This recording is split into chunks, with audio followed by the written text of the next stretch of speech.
Hi எல்லாருக்கும் வணக்கம். Welcome to Gowri kitchen. இன்றைக்கி நம்ம முருங்கைக்கீரை பாஜி பார்க்குறோம். இதில் முதல்ல எண்ணெய் விட்டுட்டு தாளிச்சிருக்கோம். 2 வெங்காயம், 2 உருளைக்கிழங்கு, 2 தக்காளி, இன்னும் கொஞ்சமாக பச்சை மிளகாய், இன்னும் கொஞ்சமாக முருங்கைக்கீரை. இதை வச்சு ஒரு பொரியல் பண்ணலாம், பார்க்கலாம். தக்காளியும் போட்டுட்டாலும் நல்லா வெந்து கொடுத்து இந்த முருங்கைக்கீரையை போட்டு விடலாம்.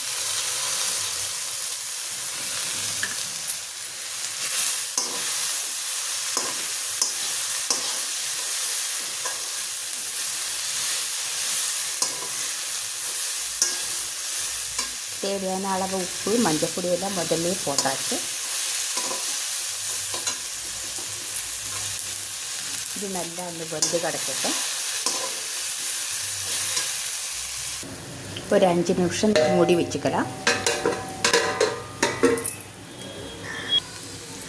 முருங்கைக்கீரை பொரியல் தயாராகிடுச்சு. இது ஈஸி, சாதத்துக்கெல்லாம் நல்லா இருக்கும், சப்பாத்தி தோசைக்கெல்லாம் நல்லா இருக்காது.